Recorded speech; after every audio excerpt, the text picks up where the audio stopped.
एकीकडे उभ्या कड्यांचा थरार आणि दुसरीकडे ढगांच्या वर असलेलं साक्षात महादेवाचं वास्तव्य. एक असा प्रवास जिथे जाण्यासाठी केवळ शरीराची ताकद नाही तर मनाची जिद्द लागते. डोंगरदऱ्यांतून जाणारी ती अवघड वाट आणि निसर्गाचं ते रौद्र रूप पाहून तुमचं काळीज धपापल्याशिवाय राहणार नाही. नमस्कार मंडळी, स्वराज्य रक्षक चॅनलवर तुम्हा सर्वांचं मनापासून स्वागत. आज आपण एका अशा रहस्यमयी ठिकाणी जाणार आहोत ज्याला दक्षिण भारतातील सर्वात कठीण आणि तितकंच पवित्र शिखर मानलं जातं. आपण बोलतोय तमिळनाडूमध्ये वसलेल्या पर्वतमलाईबद्दल. मंडळी, हा व्हिडिओ शेवटपर्यंत नक्की पहा, कारण या शिखराचा थरार आणि इथली गुढता तुम्हाला अवाक करेल. आणि हो, सह्याद्रीच्या धारकऱ्यांप्रमाणेच आपला हा साहसी वारसा सर्वांपर्यंत पोहोचवण्यासाठी या व्हिडिओला आत्ताच लाईक करा, शेअर करा आणि आपल्या चॅनलला सबस्क्राईब करायला विसरू नका.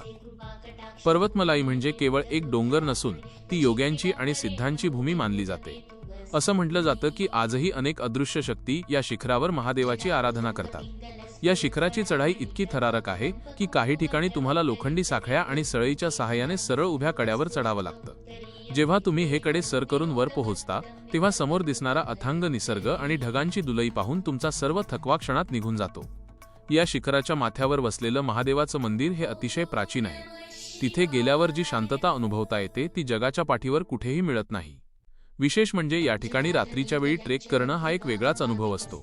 चांदण्याच्या प्रकाशात आणि डोंगरदऱ्यांच्या आवाजात होणारा हा प्रवास भक्ती आणि साहसाची एक नवीन व्याख्या शिकवतो.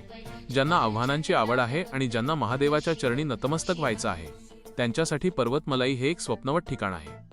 तुम्हाला आमचा हा थरारक प्रवास कसा वाटला आणि तुम्हाला अशाच प्रकारची कठीण शिखरं पाहायला आवडतील का ते कमेंट्समध्ये नक्की सांगा. कमेंटमध्ये हर हर महादेव लिहायला विसरू नका. असेच साहसी ट्रेक्स आणि ऐतिहासिक ठिकाणांचे व्हिडिओ पाहण्यासाठी आपल्या स्वराज्य रक्षक चॅनेलला नक्की सबस्क्राईब करा. जय भवानी, जय जिजाऊ, जय शिवराय.